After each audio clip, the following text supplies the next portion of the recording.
श्री गुरुभ्यो नमः। समर्थ सद्गुरु श्री ब्रह्म चैतन्य महाराज की जय। समर्थ सद्गुरु श्री ब्रह्मानंद महाराज की जय। समर्थ सद्गुरु श्री दत्तावधूत महाराज की जय। ಈಗ ನೋಡೋಣ ಶ್ಲೋಕ 145. ಸದಾ ವಿಷಯೋ ಚಿಂತಿತಾ ಜೀವಜಾಲ ಅಹಂ ಭಾವ ಅಜ್ಞಾನ ಜನ್ಮಾಸಿ ಆಲ विवेके सदा सस्वरूपी भरावे जीवाओ गमी जन्म नाही स्वभावे.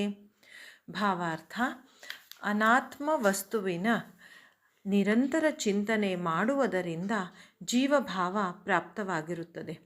ಅಜ್ಞಾನ ಹಾಗೂ ಅಹಂಭಾವಗಳನ್ನು ಜೊತೆಗೇ ತೆಗೆದುಕೊಂಡು ಜೀವವು ಹುಟ್ಟಿ ಬಂದಿರುತ್ತದೆ. ಆತ್ಮಾನಾತ್ಮ ವಿವೇಕದಿಂದ ಈ ಜೀವವನ್ನು ನಿರಂತರ ಆತ್ಮಸ್ವರೂಪದಲ್ಲಿ ಲೀನಗೊಳಿಸಬೇಕು. ಸ್ವಸ್ವರೂಪವು ಜೀವದ ಮೂಲ ಸ್ಥಾನವಾಗಿರುತ್ತದೆ. ಅಲ್ಲಿ ಜನ್ಮದ ಸಂಬಂಧವಿರುವುದಿಲ್ಲ. ಇದರದ ವಿವರಣೆ ಹೆಂಗೆ ನೋಡ್ಬೇಕಂದ್ರೆ, ಐ ಅನ್ನೋ ದೇಹ ಭಾವ ಪ್ಲಸ್ ಇಗ್ನೋರೆನ್ಸ್ ಇದೇ ಸರ್ವಸ್ವ. ಅಜ್ಞಾನ ಅಂದ್ರೆ ಅನ್ನೋಯಿಂಗ್ನೆಸ್, ಗೊತ್ತಿಲ್ಲದು, ನಾಲೆಜ್ ಇಲ್ಲಾರದ್ದು, ಜ್ಞಾನ ಇಲ್ಲಾರದ್ದು ಅಜ್ಞಾನ. ಐ ಅನ್ನೋ ಭಾವ, ನಾನು ದೇಹ ಅನ್ನೋ ಭಾವ ಪ್ಲಸ್ ಅಜ್ಞಾನ, ಇದು ತಗೊಂಡು is equal to cycle of birth and death ಅಂತ ಹೇಳ್ತಾರೆ ಇಲ್ಲಿ ಗುರುಗಳು.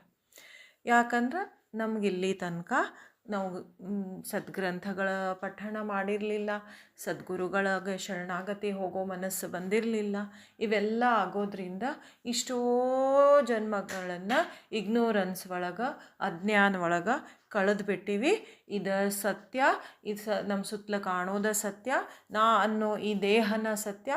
ಈ ದೇಹ ಸತ್ತು ಹೋಗ್ಬಿಟ್ರೆ ಮುಗೀತು, ಅಲ್ಲೇನೂ ಇಲ್ಲ. ಕಾರ್ಬನ್ ಡೈಆಕ್ಸೈಡ್ ಒಮ್ಮೆ ನಮ್ಮ ಬಾಡಿಯಿಂದ ಹೊರಗೆ ಬಂದು ಅದು ಹೋಗಿ ಲೀನ್ ಆಗಿಬಿಡುತ್ತೆ, ಏನೂ ಇಲ್ಲ. ಎಲ್ಲಿ ಲೀನಾದು ಅದಕ್ಕೂ ಮಾಲಿಕ್ಯೂಲ್ಸ್ ಇರ್ತಾವೆ. ಅದು ಕಾರ್ಬನ್ ಆಕ್ಸಿಜನ್ದಿಂದನೇ ಫಾರ್ಮ್ ಆಗಿರ್ತದೆ. ಅದು ಮತ್ತೆ ಹೋಗಿ ಅದು ಎಲ್ಲೂ ಹೋಗೋದಿಲ್ಲ, ಮತ್ತೆ ಹೋಗಿ ಅದು ಬ್ರೇಕ್ ಡೌನ್ ಆಗಿ ಬೇರೆ ಬೇರೆ ಕಂಪೌಂಡ್ಸ್ ಫಾರ್ಮ್ ಮಾಡ್ತದೆ. ಹಂಗೆ ಏನಾಗಬೇಕು, ಏನು ತಿಳ್ಕೊಂಬಿಟ್ಟಿವಿ, ಇಷ್ಟ ಇದು ಅಜ್ಞಾನದಾಗ ಉಳಿಬೇಡ್ರಿ. ಈ ಅಜ್ಞಾನದಿಂದ ಎಷ್ಟೋ ವರ್ಷ ಕಳೆದು ಬಿಟ್ಟಿರಿ, ಇನ್ನು ಮುಂದೆ ಹೋಗ್ರಿ ಅಂತಾರೆ ಗುರುಗಳು. ನಮಗೆ ಹೋಗಲಿ ಇಲ್ಲೇ ನಮಗೆ ಪರಮಾತ್ಮ ವಸ್ತು, ಸದ್ವಸ್ತು, ಸಸ್ವರೂಪ ಅವ್ಯಾವು ಭಾಳ ವಿಚಾರ ಮಾಡಿ ತಲೆ ಕೆಡಿಸ್ಕೊಳಿಕ್ಕಾಗಲಿಲ್ಲ ಅಂದ್ರೆ ನಾವು ಅಂದ್ಕೊಳ್ಳೋಣ ಪ್ರತಿಯೊಬ್ಬರೊಳಗೂ ಇದ್ದು ನಡೆಸೋದು ಆ ಭಗವತಿ ಶಕ್ತಿ, ಆ ಭಗವಂತನ ಸಚ್ಚಿದಾನಂದ ಶಕ್ತಿ. ಸತ್ ಚಿತ್ ಆನಂದ, ಅದು ಸತ್ಯ, ಅದು ನಮ್ಮ ಚಿತ್ತದೊಳಗೆ ಆನಂದ ಸ್ವರೂಪದಿಂದ ಇರ್ತದೆ. ಅದಕ್ಕೆ ಸಚ್ಚಿದಾನಂದ ಶಕ್ತಿ ಅದು ನಮ್ಮೊಳಗಿತ. ಅದರೊಳಗೆ ನಾವು ಸಮಾಧಾನದಿಂದ ಇರೋದು ಕಲಿಬೇಕು. ಅಷ್ಟು ನಮಗೆ ವಿಚಾರ ಮಾಡ್ಕೊಳ್ಳಿಕ್ಕೆ ಸಾಧ್ಯ ಆಗ್ತದಲ್ಲ, ಹಂಗೆ ವಿಚಾರ ಮಾಡ್ಕೊಳ್ಳೋಣ. ಈಗ ಇಲ್ಲೇನು ಹೇಳ್ತಾರೆ, ಪ್ರೀವಿಯಸ್ ಶ್ಲೋಕದಾಗಿಂದ ನೋಡಿದ್ವಿ, ಈ ಓಡೋ ಮನಸ್ಸು ದೃಶ್ಯದ ಹಿಂದೆ ಸತತ ಓಡೋ ಮನಸ್ಸನ್ನು ಅಭ್ಯಾಸ ಮಾರ್ಗದಿಂದ ಕನ್ಸಿಸ್ಟೆಂಟಾಗಿ ಒಂದು ಸ್ಟೂಡೆಂಟ್ ಇರ್ತಾನೆ, ಅವಾಗೇನೋ ಒಂದು ಸ್ಟ್ರಾಂಗ್ ಕರಿಯರ್ ಮಾಡ್ಬೇಕನ್ನೋದಿರ್ತದೆ, PhD ಮಾಡ್ಬೇಕನ್ನೋದಿರ್ತದೆ. ಅವ್ನು ಒಂದரை ದಿವಸ ತನ್ನ ಅಭ್ಯಾಸದಿಂದ ಸರಿತಾನೇನೋ ತಲೆಯಾಗ ಸದಾ ಸುತ್ತಿರ್ತದೆ, ಇಲ್ಲ ಓದಬೇಕು, ಮಾಡಬೇಕು, PhD ಮಾಡಬೇಕು. ಹಂಗೆ ನಾವು ಒಂದು ಭಕ್ತಿ ಮಾರ್ಗದಾಗ ಹೊಂಟೀವಿ, ನಮ್ಮ ಮಾರ್ಗದಿಂದ ಡೈವರ್ಟ್ ಆಗೋದು ಬೇಡ. ಸತತ ನಮ್ಮ ವಿಚಾರಗಳು ಅದಕ್ಕೆ ಸಪೋರ್ಟಿವ್ ಆಗಿ ಅಲ್ಲಿ ಒಂದು ಪ್ರಯತ್ನ ಮಾಡ್ಕೋತೀವಿ ಹೊಂಟ್ವಿ ಅಂತಂದ್ರೆ ಆ ವಿಚಾರಗಳು ತಾವ ಬರ್ಲಿಗತ್ತ. ಆಮೇಲೆ ಅದೆಲ್ಲ ಸಾಧನಾ ಮಾರ್ಗ ಅನುಸರಿಸಿ ಎಲ್ಲ ಮಾಡಿ ಎಲ್ಲೋ 1% ನಾವು ಕಂಡ್ಕೋಬೋದು. ಬಾಕಿದ್ದೆಲ್ಲ ಅಂತಂದ್ರೆ ಸದ್ಗುರುಗಳಿಗೆ ಸಮರ್ಪಣೆ ಹೋಗ್ಬಿಡೋದು, ಸಂಪೂರ್ಣ ಶರಣಾಗತ ಆಗಿಬಿಡೋದು. ಅದರಿಂದ ಅವರು ಕೃಪೆ ಮಾಡಿ ಮನಸ್ಸನ್ನು ಒಂದು ಕಡೆ ತಂದು ಹಚ್ತಾರೆ. ನಮಗೆ ಜಪ ಮಾಡೋ ಬುದ್ಧಿ ಕೊಡ್ತಾರೆ, ಬುದ್ಧಿ ಪ್ರೇರಣೆ ಮಾಡ್ತಾರೆ. ಧಿಯೋ ಯೋನ ಪ್ರಚೋದಯಾತ್, ಜ್ಞಾನ ಪ್ರೇರಣೆ ಮಾಡಂತ ಹೇಳಿ ನಾವು ಗಾಯತ್ರಿ ಮಂತ್ರ ಹೇಳ್ಕೊತೀವಿ.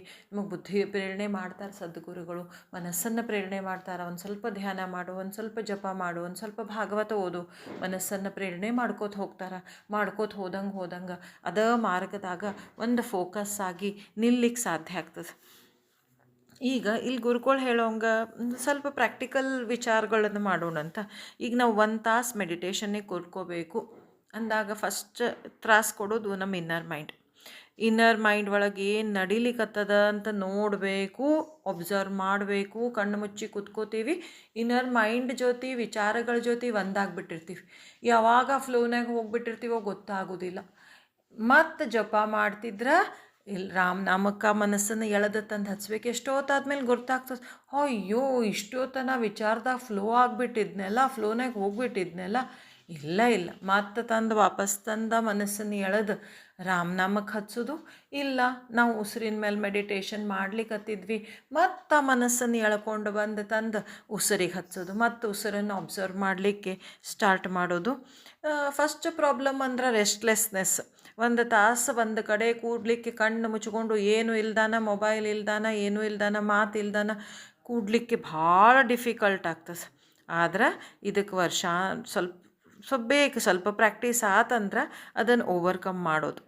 ಆಮೇಲೆ ಅತಿ ಜಾಸ್ತಿ ತ್ರಾಸು ಕೊಡೋದಂದ್ರೆ ಐ ಥಾಟ್.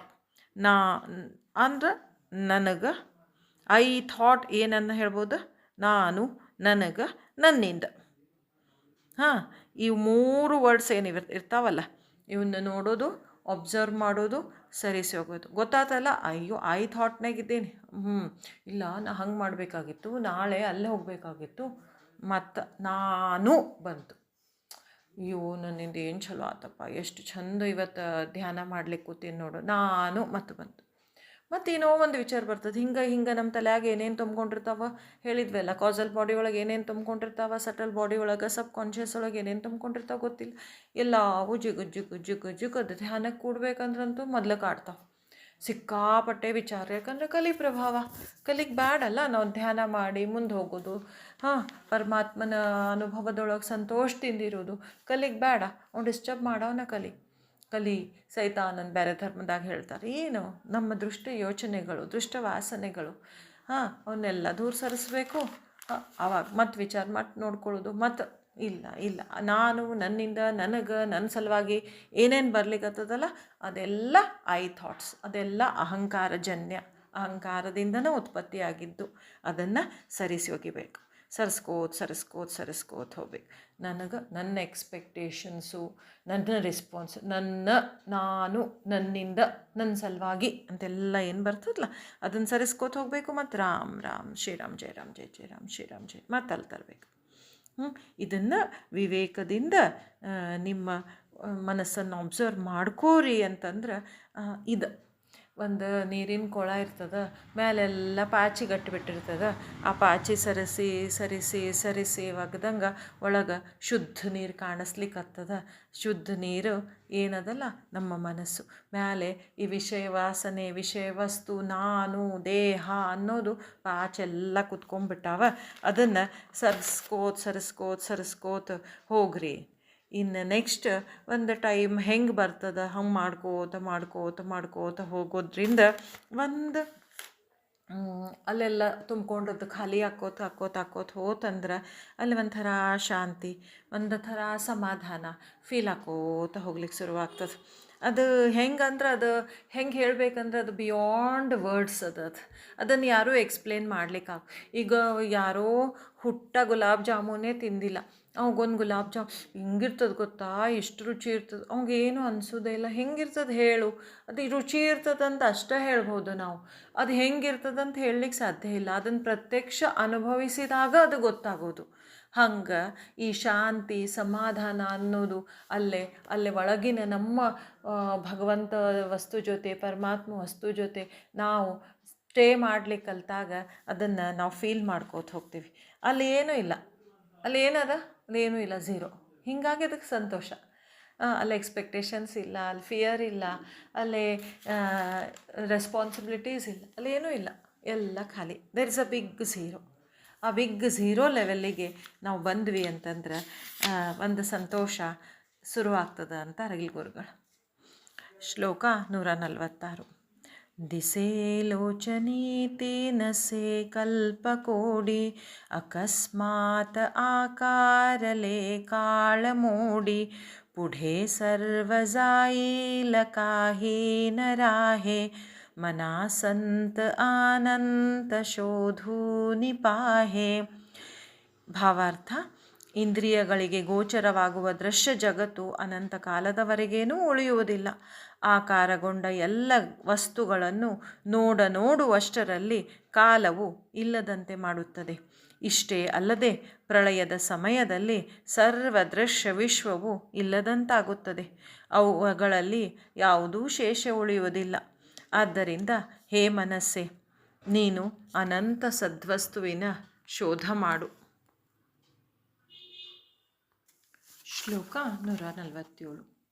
ಫುಟೇನಾ ತುಟೇನಾ ಚಳೇನಾ ಢಳೇನಾ ಸದಾ ಸಂಚಲೇ ಮೇ ಪಣೇತೆ ಕಳೇನಾ ತಯಾ ಏಕರೂಪಾಸಿ ದೂಜೇನ ಸಾಹೆ ಮನಾ ಸಂತ ಅನಂತ ಶೋಧೂನಿ ಪಾಹೆ. ಭಾವಾರ್ಥ: ಸದ್ವಸ್ತುವು ಒಡೆಯುವುದಿಲ್ಲ, ಹರಿಯುವುದಿಲ್ಲ, ಅಲುಗಾಡುವುದಿಲ್ಲ. ಅವು ಯಾವಾಗಲೂ ಎಲ್ಲ ಕಡೆಗೂ ವ್ಯಾಪಿಸಿರುತ್ತದೇನೋ ನಿಜ. ಆದರೆ ಅಹಂಕಾರದಿಂದ ಅದು ಹಾಗೆ ತಿಳಿಯುವುದಿಲ್ಲ. ಅದು ಒಂದೇ ಒಂದು ಆಗಿರುವುದರಿಂದ ಅದಕ್ಕೆ ಇನ್ನೊಂದರ ಅಸ್ತಿತ್ವ ಒಪ್ಪಿಗೆ ಆಗುವುದಿಲ್ಲ. ಹೇ ಮನಸ್ಸೆ, ನೀನು ಆ ಅನಂತ ಸದ್ವಸ್ತುವಿನ ಶೋಧ ಮಾಡು. ಇಲ್ಲೇ ಕನಕದಾಸರದ್ದು ಒಂದು ಹಾಡು ನೆನಪಾಗ್ತದೆ. ನೀ ಮಾಯೆಯೊಳಗೋ ನಿನ್ನೊಳು ಮಾಯೆಯೋ, ನೀ ದೇಹದೊಳಗೋ ನಿನ್ನೋಳು ದೇಹವೋ. ವಿಚಾರ ಮಾಡಿ ನೋಡಿದ್ರೆ ಯಾವುದೂ ತಿಳಿಯೋದಿಲ್ಲ. ಒಂದೆಷ್ಟು ಚಂದ ಹೇಳ್ತಾರಂದ್ರೆ, ಬಯಲು ಆಲಯದೊಳಗೋ ಆಲಯವು ಬಯಲೊಳಗೋ, ಬಯಲು ಆಲಯವೆರಡು ನಯನದೊಳಗೋ, ನಯನ ಬುದ್ಧಿಯ ಒಳಗೋ ಬುದ್ಧಿ ನಯನದ ಒಳಗೋ, ಬುದ್ಧಿ ನಯನಗಳೆರಡು ನಿನ್ನೊಳಗೋ, ನೀ ಮಾಯೆಯೊಳಗೋ ನಿನ್ನೊಳು ಮಾಯೆಯೋ. ಹಂಗೆ ಈ ಮಾಯಾಶಕ್ತಿನೂ ಒಂದು ಭಗವತಿ ಶಕ್ತಿನ ಅಂತ. ಮಾಯಾಶಕ್ತಿ ನಮ್ಮನ್ನು ಇಷ್ಟು ಆವರಿಸ್ಕೊಂಬಿಟ್ಟದಂತನ ಈ ಜಗತ್ತು ನಡೀತಿರ್ತದಂತ. ಇಲ್ಲಂದ್ರೆ ಎಲ್ಲರೂ ಅನಾದಿಯಾದ ಆತ್ಮವನ್ನು ಶೋಧನೆ ಮಾಡಿಕೊಂಡು ಆ ಮಾಯಾದೇವಿಯನ್ನು ದಾಟಿ ಆ ಭಗವಂತನ ಶ್ರೀಹರಿ ಹತ್ರ ಮುಟ್ಟಿಬಿಡ್ತಿದ್ರಂತ. ಅದಕ್ಕೆ ಮಾಯಾದೇವಿ ಬಿಡಂಗಿಲ್ಲಕಿ. ಆದ್ರೆ ಈಗ ನಾ ಏನು ಹೇಳಲಿಕ್ಕೆ ಇಷ್ಟಪಡ್ತೀನಿ ಅಂದ್ರೆ, ಸಾರಿ, ನಾನಲ್ಲ, ನನ್ನ ತಿಳುವಳಿಕೆ ಮಟ್ಟಕ್ಕೆ ತಕ್ಕಂಗೆ ಹಂಗೆ ನೆನಪಾತು. ರಾಯರು ಪ್ರಹ್ಲಾದನ ಅವತಾರದಾಗಿದ್ದಾಗ ಅವನ ಸುತ್ತ ಎಲ್ಲ ಅಸುರಿ ಬಾಲಕರಿದ್ವು ಅಂತ. ಇಷ್ಟು ದೃಶ್ಯ ವಸ್ತುಗಳು ಹಿಂದೆ ಹೋಗ್ತಾವ. ಪ್ರಹ್ಲಾದಗ ನೋಡಿ ಕೆಟ್ಟ ಅನ್ನಿಸ್ತಿರ್ತಂತ. ಅಯ್ಯಪ್ಪ, ಇವು ಎಷ್ಟು ಇದ್ರೊಳಗಿದ್ದಾವಲ್ಲಪ್ಪ, ಮಾಂಸ ಭಕ್ಷಣ ಮಾಡ್ತಾವ, ಹೆಂಗೆ ಬೇಕು ಹಂಗೆ ಇರ್ತಾವ, ಯಾವುದೂ ಧರ್ಮದ ಚೌಕಟ್ಟಿಲ್ಲ, ನೀತಿ ಚೌಕಟ್ಟಿಲ್ಲ ಅಂತ ಇದು ಮೈನಸ್ ನೆಗೆಟಿವಿಟಿ ಒಳಗಿದ್ದಾರೆ. ಅವ್ರನ್ನ ಹೆಂಗಪ್ಪ ಉದ್ಧಾರ ಮಾಡೋದು ಅಂಥೇಳಿ ವಿಚಾರ ಮಾಡ್ತಿದ್ನಂತ. ಗುರು ಅಂದ್ರೆ ಅದಲ್ಲ, ಗುರು ಅಂದ್ರೆ ಕರುಣೆ, ಗುರು ಅಂದ್ರೆ ತಾಯಿಯ ಒಂದು ಪ್ರೀತಿ. ಅದು ತಾಯಿ ಯಾವಾಗಲೂ ಮಕ್ಕಳಿಗೆ ಒಂದು ಊಟ ಮಾಡಲಿಲ್ಲ ಅಂದ್ರೆ ತಾಯಿ ಊಟ ಮಾಡ್ಲಿಕ್ಕೆ ಸಾಧ್ಯ ಇಲ್ಲ. ಹಂಗೆ ನಮ್ಮ ಗುರುಗಳು ಅಂದ್ರೆ ಅವ್ರು ಅನಂತ ಕರುಣಾ ಸಿಂಧು. ಅವರು ವಿಚಾರ ಮಾಡ್ತಿದ್ರಂತ, ಈ ಅಸುರಿ ಹುಡುಗರು ಇಷ್ಟು ದುಷ್ಕೃತದಾಗವ. ಈಗ ನಮ್ಮ ಈ ದಿನದ ಮಟ್ಟಿಗೆ ನಮ್ಮ ಮನಸ್ಸಿಂದ ಅವಸ್ಥೆ ಹೆಂಗದ? ಹೌದು, ಒಬ್ಬರನ್ನ ಕೊಲ್ಲಂಗಿಲ್ಲ, ಮಾಂಸ ಭಕ್ಷಣೆ ಮಾಡಂಗಿಲ್ಲ, ಕೆಟ್ಟ ವಿಚಾರ, ಕೆಟ್ಟ ಹಾದಿ, ಧರ್ಮದ ಚೌಕಟ್ಟು ಮೀರಂಗಿಲ್ಲ, ಆ ಹಾದಿಗರೇ ಬಂದೀವಿ. ಇದ ಒಂದು ಸಿವಿಲೈಸ್ಡ್ ಸೊಸೈಟಿ ಹಿಂಗೆ ಅನ್ನಿಸ್ತದೆ ನಮಗೆ. ಹೌದಪ್ಪ, ನಾವೇನೋ ಒಂದು ಕರೆಕ್ಟ್ ಇದ್ದೀವಿ ಅಂತ ಅನ್ನಿಸ್ತದ. ಆದರೆ ಇನ್ನೂ ಮುಂದಿನ ದಾರಿ ಇರ್ತದೆ, ಇನ್ನೂ ಮುಂದಿನ ಪಯಣ ಇರ್ತದೆ. ಅದು ನಮ್ಮ ಮನಸ್ಸಿನ ಪೊಲ್ಯೂಷನ್ಸ್ನೆಲ್ಲ, ನಮ್ಮ ಮನಸ್ಸನ್ನು ನೀರಿನ ಕೊಳದ ಮೇಲಿದ್ದು ಕೂತದ್ದು ಪಾಚಿಯನ್ನೆಲ್ಲ ಸರಿಸೋದು, ಅದು ಮುಂದಿನ ನೆಕ್ಸ್ಟ್ ಸ್ಟೇಜ್ ಇರ್ತದೆ. ಅದಕ್ಕೆ ಹೋದಾಗ ನಮಗೆ ಈ ಸ್ಟೇಜು ಲೋ ಅನ್ನಿಸ್ತದೆ. ಈಗ ಹೆಂಗೆ ನಮಗೆ ಅಸುರಿ ಶಕ್ತಿಗಳದ್ದು ಅವ್ರದ್ದು ಸ್ಟೇಜ್, ಅಯ್ಯಪ್ಪ ಏನು ಇವರು ಏನು ಸಿಕ್ಕದ ತಿಂತಾರೆ, ಹೆಂಗೆ ಬೇಕು ಹಂಗೆ ಇರ್ತಾರೆ, ಅದು ಹೆಂಗೆ ಲೋ ಅನ್ನಿಸ್ತದಲ್ಲ, ಹಂಗೆ ನಮ್ಗಿಂತ ಮ್ಯಾಲೆ ಹೋಗಿ ಆ ಅವಸ್ಥೆ, ಮನಸ್ಸಿನ ಅವಸ್ಥೆ ಮುಟ್ಟಿದವರಿಗೆ ನಾವು ಲೋ ಅನ್ನಿಸ್ತಿರ್ತೀವಿ. ಆದ್ರೆ ರಾಯರು ಹೇಳ್ತಾರಂತ, ಭಗವಂತ ಲಕ್ಷ್ಮೀ ನರಸಿಂಹ ಬಂದು ನಿನಗೆ ಮುಕ್ತಿ ಕೊಡ್ತೀನಿ ನಡಿ ಅಂತಂದಾಗ ರಾಯರು ಹೇಳ್ತಾರೆ ಪ್ರಹ್ಲಾದ ರೂಪಿಯಾಗಿದ್ದಾಗ, ಇಲ್ಲಪ್ಪ ಈ ಪಾಪ ಇವೆಲ್ಲ ನೋಡು ಎಷ್ಟು ಕೀಳುಮಟ್ಟದಾಗವ, ಇವ್ಕರ್ನೆಲ್ಲ ಹೆಂಗೆ ಉದ್ಧಾರ ಮಾಡಬೇಕು, ಇವೆಲ್ಲ ಉದ್ಧಾರ ಮಾಡ್ಲಿಕ್ಕೆ ನಾನು ಇಲ್ಲೇ ಇರ್ತೀನಿ ಅಂತಾರಂತ ಗುರು ಪ್ರಹ್ಲಾದ. ಹಾಗಾಗಿ ರಾಯರಾಗಿ ಬೃಂದಾವನದೊಳಗೆ 700 ವರ್ಷದ ತನಕ ಇರ್ತಾರಂತ ನಮ್ಮ ಸಲುವಾಗಿ, ನಮ್ಮಂಥ ಜನರು ಉದ್ಧಾರ ಆಗಲಿ ಅಂತ ಹೇಳಿ. ಆ ವಿಚಾರ ಮಾಡಿ ಆ ರೀತಿಯಿಂದ ನೋಡಿದಾಗ ಹೌದಲ್ಲ, ನಾವು ಎಷ್ಟೋ ಕೆಳಮಟ್ಟದಾಗ ಇರ್ಬೋದಲ್ಲ, ಹಂಗೆ ರಾಯರ ಮಟ್ಟಕ್ಕೆ ನಿಂತು ನೋಡಿದ್ರೆ ನಮ್ದು ಮಟ್ಟ ಯಾವುದು, ಅಯ್ಯೋ ಎಲ್ಲೋ ಎಷ್ಟು ಕೆಳಗೆ ನೆಗೆಟಿವಿಟಿ ದಾಟಿ ಹೋಗಿಬಿಟ್ಟಿವಿ ಏನೋ ಅಂತ ಹಿಂಗೆ ಅನ್ನಿಸ್ತದೆ. ಅದಕ್ಕೆ ಅವರು ಒಂದು ಹಸ್ತ ಕೊಡ್ತಾರೆ, ನಮ್ಮನ್ನು ಎಳಿಲಿಕ್ಕೆ ಪ್ರಯತ್ನ ಮಾಡ್ಲಿಕ್ಕತ್ತಾರ, ಉನ್ನತ ಮಟ್ಟಕ್ಕೆ ತೊಗೊಂಡು ಹೋಗ್ಲಿಕ್ಕೆ ಪ್ರಯತ್ನ ಮಾಡ್ತಾರೆ. ಅದಕ್ಕೆ ಸಪೋರ್ಟಿವ್ ಆಗಿ ಏನು ಸಾಧನೆ ಬೇಕು, ಒಂದು ಶ್ಲೋಕಗಳ ಮೂಲಕನೋ, ಒಂದು ಪ್ರವಚನದ ಮೂಲಕನೋ, ಒಂದು ಯೂಟ್ಯೂಬ್ ವಿಡಿಯೋ ಮೂಲಕನೋ ನಮಗೆ ಹೇಳ್ಕೊಡ್ಲಿಕ್ಕತ್ತಾರ. ಅವ್ರ ಹಸ್ತ ಹಿಡ್ಕೊಂಡು ಮ್ಯಾಲೆ ಹೋಗೋದು ಅಷ್ಟ ಅದ. ಹಸ್ತ ಹಿಡ್ಕೊಳ್ಳಿಕ್ಕೆ ನಮ್ದು ಏನು ಭಾಳ ಮಾಡೋದಿಲ್ಲ, ಒಂದಿಷ್ಟು ಕಂಡೀಷನ್ಸ್, ದೇಹ ಜೀರ್ಣ ಆಗೋದ except the journey of a physical body. ಈ ಫಿಸಿಕಲ್ ಬಾಡಿದ ಜರ್ನಿ ಏನದಲ್ಲ, ಬಾಲ್ಯ ತಾರುಣ್ಯ ಮುಪ್ಪು ಎಲ್ಲನೂ ಎಕ್ಸೆಪ್ಟ್ ಮಾಡ್ಕೊಳ್ಳೋದು. ಆಮೇಲೆ ಮನಸ್ಸು ದೃಶ್ಯದ ಹಿಂದನ ಓಡ್ತದ, ಅದನ್ನು ವಾಪಸ್ ತಂದು ಧ್ಯಾನದಾಗ ಹಚ್ಚೋದು, ಉಸಿರಿಗೆ ಹಚ್ಚೋದು, ಜಪದಾಗ ನಿಲ್ಲಿಸೋದು. ಎಮೋಷನ್ಸ್ ಕೆಳಗೆ ಎಳಿತಾವ ಮ್ಯಾಲೆ ಎತ್ತಾವ, ಅದನ್ನು ಅಬ್ಸರ್ವ್ ಮಾಡೋದು, ಆದಷ್ಟು ಅದ್ರ ಜೊತೆ ಒಂದಾಗ್ಲಾರ್ದಂಗೆ ನೋಡ್ಕೊಳ್ಳೋದು. ಇದರೆಲ್ಲ ಹಿಂದಿರೋ ಆ ಭಗವಂತನ ಶಕ್ತಿ, ಅದನ್ನು ಸತತ ಧ್ಯಾನಿಸ್ಕೋತ, ನಮ್ಮ ಸದ್ಗುರುಗಳನ್ನು ಸತತ ಧ್ಯಾನಿಸ್ಕೋತ ಆ ಆನಂದದೊಳಗೆ ಇರೋದು. ಅದು ಯಾವಾಗ ಸಾಧಿಸ್ಬೇಕಂದ್ರೆ ಪುರಂದರದಾಸರು ಹೇಳ್ತಾರೆ, ಗುರುವಿನ ಗುಲಾಮನಾಗುವ ತನಕ ದೊರೆಯದಣ್ಣ ಮುಕುತಿ. ಈ ಅವಸ್ಥೆಗಳನ್ನು, ಮನಸ್ಸಿನ ಅವಸ್ಥೆಗಳನ್ನು ನೋಡಿದ್ರೆ ಮುಕ್ತಿ ಅನ್ನೋದು ಭಾಳ ದೊಡ್ಡ ಅವಸ್ಥೆ ಇರಬೇಕು. ನಮಗೆ ಈಗ ಸದ್ಯಕ್ಕೆ ಗೊತ್ತಿಲ್ಲ. ಈ ಅಸುರಿ ಗುಣದೊಳಗಿದ್ದವರಿಗೆ ಹೆಂಗೆ ನಮ್ಮ ಸ್ಥಿತಿ ಏನು ಅನಿಸೋದೇ ಇಲ್ಲ ಅವರಿಗೆ, ಹೌದಿಲ್ಲ? ಹಂಗೆ ಮುಂದಿಂದ ಅದೇನು ಅನ್ನೋದರ ಅರಿವು ನಮಗಿರ್ಲಿಕ್ಕಿಲ್ಲ. ಆದರೆ ಗುರುಗಳ ಮಾತಿನ ಮೇಲೆ, ಸಂತನ ಮಾತಿನ ಮೇಲೆ ಒಮ್ಮೆ ಆ ಭಗವದ್ ವಸ್ತು ನಮ್ಮ ಮನಸ್ಸಿನ, ನಮ್ಮ ಕಾರಣ ಶರೀರದ ಹಿಂದಿರುವಂಥ ಎಲ್ಲ ಇದರ ಹಿಂದಿರುವಂಥ ಆತ್ಮವಸ್ತು ಅಂದ್ರೆ ನಮಗೇನು ಅಂತ ಒಮ್ಮೆ ಗೊತ್ತಾಗಲಿಕ್ಕಿಲ್ಲ. ಅದಕ್ಕೆ ಅವರು ಸದ್ಗುರುಗಳು ರೂಪದೊಳಗೆ ಬಂದು ಪರಮಾತ್ಮ ನಿಂತು ನಮಗೆ ಕಲಿಸಿಕೊಡ್ಲಿಕ್ಕತ್ತಾನ. ನಾವು ಒಳ್ಳೆ ವಿದ್ಯಾರ್ಥಿಗಳಾಗಿ, ಒಳ್ಳೆ ಸ್ಟೂಡೆಂಟ್ಸ್ ಆಗಿ ಅದನ್ನು ಕಲಿಯೋಣ. ಅವ್ರು ಹೇಳಿದ್ದನ್ನು ತಪ್ಪದ ಮಾಡೋಣ, ಮಾಡಿ ಒಂದು ಉನ್ನತ ಮಟ್ಟದ ಅವಸ್ಥೆಗೆ ಏರೋಣ ಅಂತ ಹೇಳಲಿಕ್ಕೆ ಇಲ್ಲಿ ಗುರುಗಳು ಇಷ್ಟಪಡ್ತಾರೆ. ಜೈ ಜೈ ರಘುವೀರ ಸಮರ್ಥ.